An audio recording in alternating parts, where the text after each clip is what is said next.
Vendredi, Kim Jong-un est devenu le premier dirigeant de RPDC à poser le pied en Corée du Sud quand il a serré la main du président Moon Jae-in.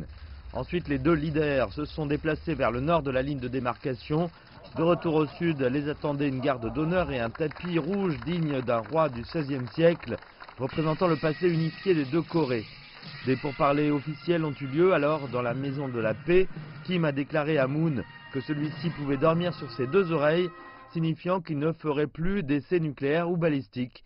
Une promesse ensuite formalisée dans un document dévoilé par les deux leaders dans la zone conjointe de sécurité de Panmunjom.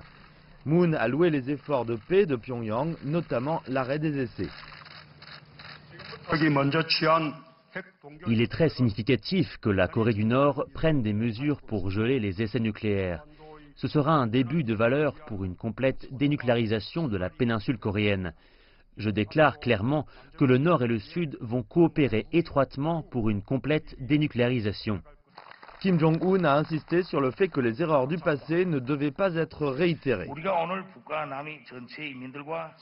Nous allons nous efforcer de créer de bons résultats en communiquant plus étroitement, de façon à nous assurer que l'accord de paix signé aujourd'hui devant le monde entier ne se terminera pas dès le départ, comme les autres accords précédents.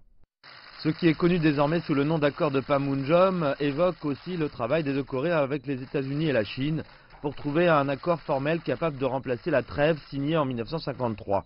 Les réunions de famille seront également permises et des mesures seront prises pour déployer une aide humanitaire.